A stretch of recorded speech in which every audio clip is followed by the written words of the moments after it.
Gonzalez, and this is my final project for the Learning Theories and Application class. These are the general directions for this final project, and basically, I'm going to have some prompts, and I'm going to provide a detailed description for each prompt, for each concept, and I'm also going to provide a context for to apply that concept in my field, that is in Spanish class. The first prompt is behaviorism, and the description of positive reinforcement is a reinforcer is a stimulus or event that increases the frequency of a response. It follows in many different situations. In order to produce that desired result, reinforcers need to be meaningful, individualized because the students are unique and different, and consistently and frequently applied, and they need to precede the response as soon as it happens and only after the desired response has occurred, not before. Here we have a picture that represents an example of two types of reinforcers that we can find in the school. That is the intrinsic reinforcer and the extrinsic reinforcer. Basically, the intrinsic reinforcer comes from within the learner. And the extrinsic reinforcer refer to the stimulus that are provided by the outside environment. They can be material, social activity, and token reinforcers. Here we have a table, a chart, with examples of each type of reinforcer in the context of the foreign language class. So we have material, social activity, and token reinforcers. So in the material category, we have stickers. We can give medals, sweets, Hispanic souvenirs, boarding games in Spanish, or prizes or ribbons. For the social reinforcer, we have the giving a public compliment to the students or being cheerful when the students participate, writing approval, a written approval or good a note home, give some expressions of approval, or to have a star wall with students' names. With the activity reinforcers, we can play a trendy movie in Spanish. I remember that some students a while ago they were very excited to watch Encanto, so that we played that movie, and that was an activity reinforcer. We can have a class party with some food and music. Students really love this type of activity reinforcer. We can also have a picnic. Students can sit down in the teacher's chair during independent reading time. This is very useful, especially with kids, with children. We can have some exercise break, or the students can leave class 5 minutes early, have class in a different place of the school, and we can add extra game time or play a game. And token is basically when the students accumulate a number of stars or a currency, and at the end when they have a minimum a number that we previously established, they can, as a group or a group of students, can have a field trip to an Hispanic restaurant. For example, sometimes we can go to El Jalapeño or El Rinconcito in Statesboro. We can go to an art or a store. They can drop the lowest grade of an assignment, or they can be the teacher helper for one day, or choose where they want to sit, or have the opportunity to act as a group leader. We also have here another example, and basically this represents that when students have certain performance, certain behavior, they receive a reward for doing that. The example here it says, "This is brilliant. Every time that I press this button, I get a reward." So the students can say, every time that I participate, I receive a social reinforcer, or every time that we participate in extracurricular activity, we receive a token reinforcer.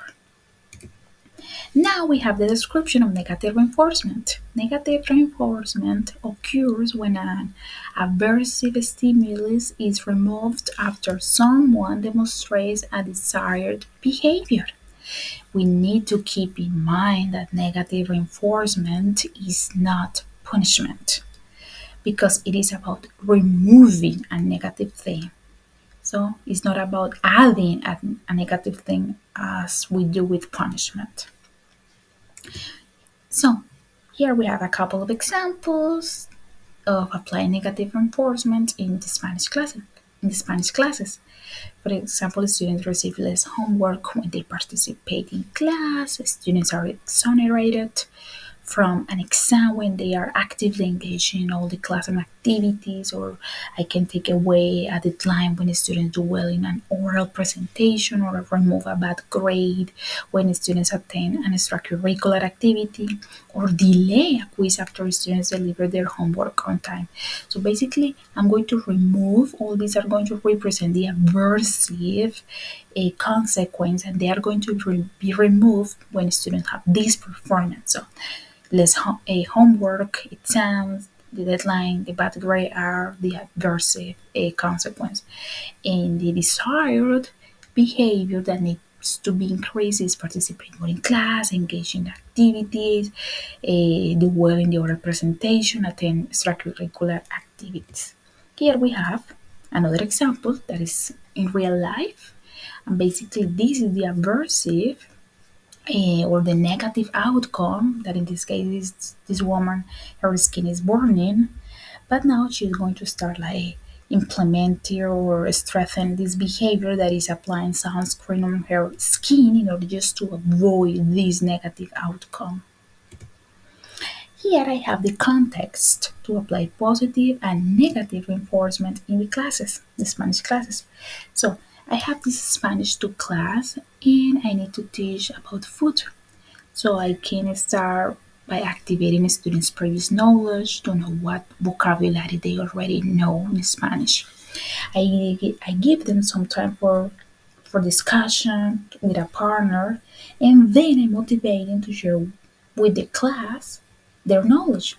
And every time that they participate, I give them an special expression of approval.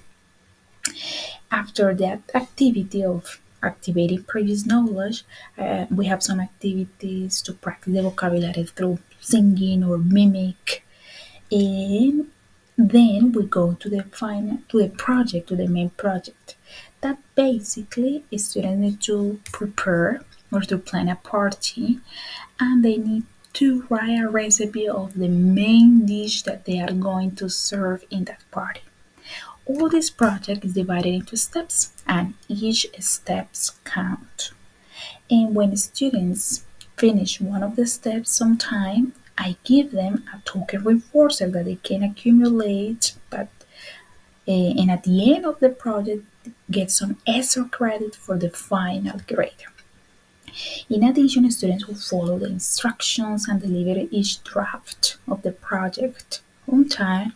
They get the possibility to participate in a raffle to be exempt from having the final oral presentation of the project. So now we have the second concept from this prompt number one, that is cueing.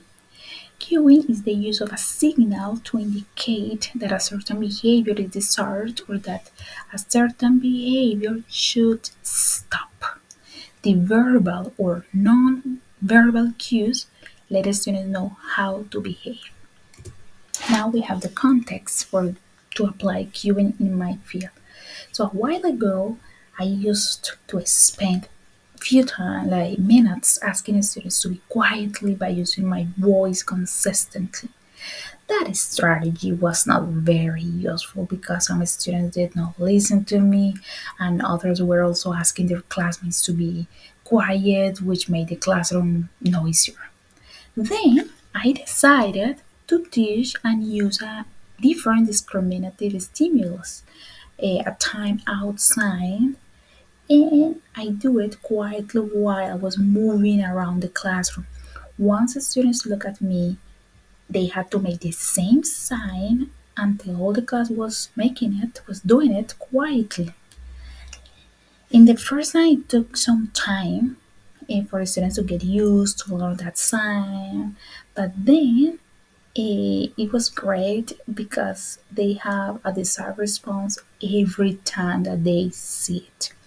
And when they classroom was quiet, I give them a social or token reinforcer. So when the behavior occurs, reinforcement was guaranteed. We have prompt number two, that is human cognition. So here we have a when humans are exposed to information, it first goes through the sensory register where information is held in the way that it has been sensed. Visual, auditory, tactile, gustatory, and olfactory. Information is held in this place for a short period of time, and to move that information to from the sensory register into working memory. And by the way, the working memory is the limited capacity storage mechanism that holds information for a short period of time after it's attended. We need to apply to really pay attention to that information. And there are some like physical characteristics of a stimulus that can draw a student's attention. For example, the size, the font, the color, the sound, the novelty, being unusual. So those things are going to help us to hold to gain students' attention. That is important just to send the information to the working memory. And besides paying attention, there are other components that increase what people can hold in working memory. For example, the organization, putting together several pieces of information into a unit. This is crucial because the connection that the students can have, though those things are going to be very, very useful. A retrieval is to scan and find the desired information and maintain a rehearsal that is repetition. Now we have the context to apply motivated working memory allocation in my field. So, when teaching about the food, you can bring some real fruit to the classroom and place them on a table in front of the classroom. When students enter the classroom, they are going to see those tropical, delicious food, which is going to call their attention because some of those fruits are known for them. For example, lulo, maracujá, mamoncillo, those are Colombian fruits, and many students don't know them.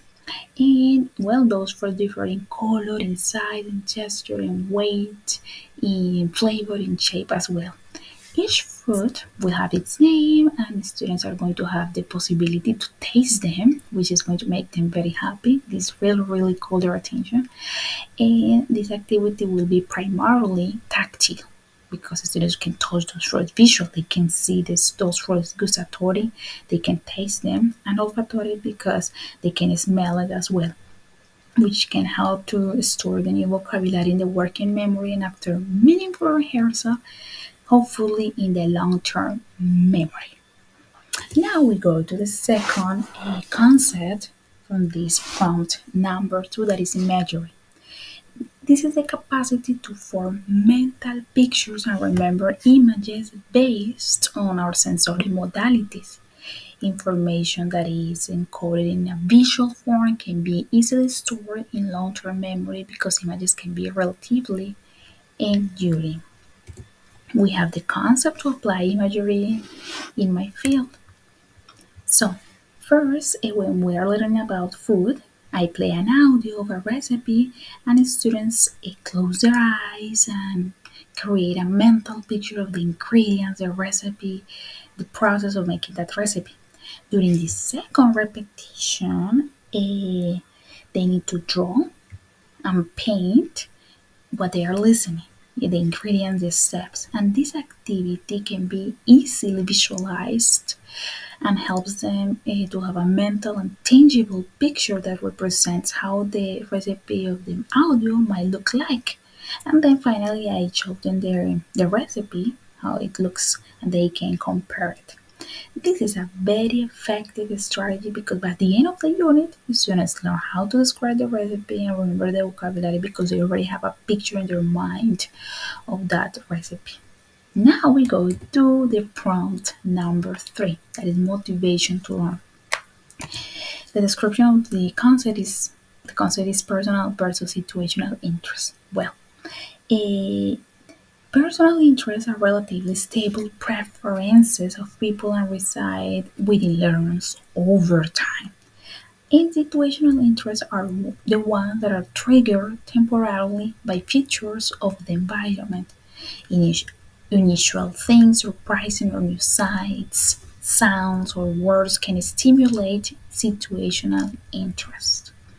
We have here the context to apply personal and situational interest in my field. In one of my classes, I asked the students to bring some recycled materials to the classroom: plastic bottles, cereal boxes, cardboard, paper, and some tempered brushes, scissors, glue.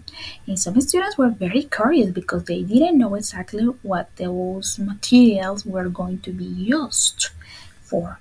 In the classroom, I divided students into groups. They choose the people who they wanted to work with, and each student needed to search for their favorite superhero on the internet: his name, superpowers, physical and personality characteristics, clothes. And once that they got that information, they shared with their classmates. They combined all those characteristics to decide one superhero with per group, and they can use the one of these platforms to design that superhero. So we have Canvas, Powtoon, Pictochart, Adobe Creative Cloud Express, or Storyboard, that or the others that other platforms that they wanted. And well, then we have personal interest and situational interest in this activity because students have the opportunity to select their favorite superhero. They have the freedom to choose the website to design the superhero. Use all the creativity, imagination, and previous knowledge to work on this task. The situational interest, where they recycle materials, some of them were very curious about how those materials were going to be used. I had some models of superheroes that were placed around the classroom. These were some of the models. Very nice. So they really called their students' attention. They were very motivated. And I played some superhero music while students were working on the task. And I dress up as an interesting superhero. So those things really make students to be very interested in the topic. Now we have the description of expectancy-value theory, with expectancy for success, importance, utility, interest, and cost. To be fully motivated to perform some activities, students need to know that they can be successful in that task. It means to have expectancy for success. And they also need to believe that those activities will bring them some benefits. It means high value. And the relationship between expectation and value is multiplicative. Why? Because it is necessary to have a little of a high expectancy for success or high value, because if you don't have one of these, so students are not going to be motivated. And there are some variables that influence the motivation of the performance of an activity. The importance. It is important for personal reasons. Utility is perceived usefulness for future goals. Interest. It brings some personal enjoyment, and cost, that is worth it to devote time, energy, and money sometimes. And we have the context to apply expectancy value theory in my field. So when we explore the Spanish destination, I make sure students understand the importance of speaking Spanish in order just to visit or study or work or invest or interact with people from that country or from different countries. I show them also the differences in living expenses, which most of the time benefits Americans who visit Hispanic country because of the differences in currency. As we can see here, for example, depending on the country, we have here $1, and it can be a lot of the currency of that country. Um, this really make students very interested because they can buy lots of things or visit many places with less money. that what they usually can do here in the United States. I also make learning useful in short period of time in order to increase the value of the activity and for the students to make sense of what they are learning. For example, when students, when we finish an unit of the food, I like to schedule a field trip to a Hispanic restaurant, and the students have the opportunity there to order food in Spanish and to interact with some waiters in the target language. This activity also brings pleasure and enjoyment to the students, especially because learning is taking place outside of the classroom and they are putting into practice most of the things that they have been learning in the class. Now we have the prompt for GAGNE'S 9 learning events. The first concept that we have here is getting a student's attention. Getting a student's attention is crucial for learning because it makes students receptive to incoming information and it also keeps them engaged and focused on the important information being given in the class. Some strategies to increase students' attention are to move around the room, to integrate students' interest in the lessons, to use both verbal and written instruction during lessons, to incorporate more questions to get the students involved, to use a special signs or tool to let the students know that it is time to focus attention, to provide physical tasks in the classroom, because I have seen sometimes that teacher expect students to be quietly sitting down for 45 minutes and this really doesn't really get the students' attention. And to say a time to do some stretching before between lessons, this time can be like 5 minutes or less than that because the students are really going to enjoy it. And you too as a teacher. Now we have another concept because we need to describe four concepts that is informing the learners of the objective. So when students are aware of the objectives of the class, they can hold on an expectancy that influences learning and that keeps them alert to any stimulus related to that goal. Some strategies to inform the learners of the objectives in the class are to create an objective slide or write the objectives on the board, to read the objectives or ask the students to read them aloud, and to explain why those objectives are important and how the students will benefit from them. The third concept is stimulating recall of prior learning. New learning depends on what has been stored in our long-term memory before. And teacher can stimulate the recall of prior learning by making quick reviews at the beginning of the classes about, for example, what students already practiced in previous lessons or asking students for what they have practiced before, conducting pop quizzes, and creating lessons plans that build upon each other. For example, in relation to this, when I'm teaching about a daily routine in Spanish, I can include the time that we previous practice.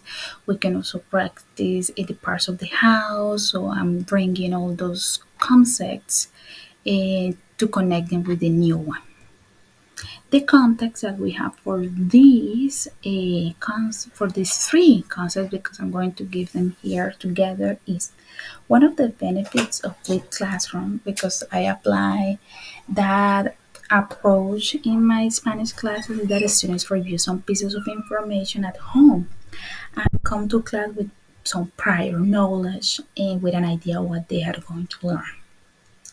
With the topic of Hispanic food, the students watch a short video of tropical fruits at home and to have a first contact with the names, with the pictures. That gives them an idea of what we are going to practice in the classroom.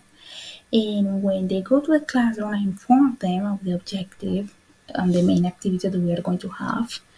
And I like writing the objectives on the board because, for example, when a student arrives late or if they forget one of the objectives, those objectives are going to be visible during the whole class. And then again, the students' attention by showing them a set of fruits and they can taste them, some of them, and they have the opportunity to see, touch, smell, and taste the displays of those fruits. While they are doing it, I ask them what the names of those fruits are, because those fruits are the same ones that they watch in the video at home. And I activate previous knowledge because they need to say the color, the shapes, the sizes, the flavors, and main characteristic of those fruits, and those are things that we previously practiced. And another way that I use to gain students' attention is by having a variety of activities. I try to have at least between 2 to 4 activities during the class. For example, I start with a warm up that involves movement, dancing, interacting, or having hands on activities. Then we have a guided practice, an independent practice activity, and if there is some time left, we have a wrap up activity. This is crucial because we have just one activity. The students are going to we're going to lose the students' attention, and that is not ideal. And of course, when I'm planning, I try to make sure that I incorporate activities that require group or independent work. And that each activity does not last more than 20 minutes because I know that for sure I will lose the students' attention. Now we have the fourth concept that is providing feedback. Providing feedback means giving students an explanation of what they are doing correctly and incorrectly, how their performance might become more strategic or more creative. Feedback should assist students in detecting and correcting their errors. Some strategies to provide feedback to students are give personal written feedback, use peer evaluation assessments. This peer evaluation is very great because the students work together and they can practice. Give it in a timely manner. It means as soon as we identify the error, the mistake, not like 1 week or 2 weeks or 3 weeks later, because probably students are going to forget about it. Provide some positive feedback to avoid discouraging learning and damaging self-esteem, and demonstrate to students what you are looking for by giving them some models or example of exemplary papers, assignments, or projects. We have here as well the context. So one of the summative assessments that I include in my classes is that students need to write a composition in Spanish. And when in that paper they apply most of the things that they have learned during the school year or the semester. This is a written process and all the steps count. So the students first prepare a draft, have to peer editors to give them feedback in terms of content and form. I explain them and I give them some examples of how they need to work on these editions. They make the necessary changes and finally they submit the final version of the composition to me. I give them feedback and I teach the students to use some color codes in order just to mark, to highlight the types of mistakes. For example, red is just to mark a word order mistakes, blue for conjugation, yellow for word choice, and green for comprehensibility, gray for punctuation, orange for plagiarism, purple for spelling, etc. And besides those codes, they also write short feedback, comment, highlighting the aspects that they really like about the draft and also marking the elements that need to be improved. These feedbacks are just very useful because the students can understand in detail the reason of their mistakes and they can reflect on their writing skills so they can make adjustments to make better progress in their learning.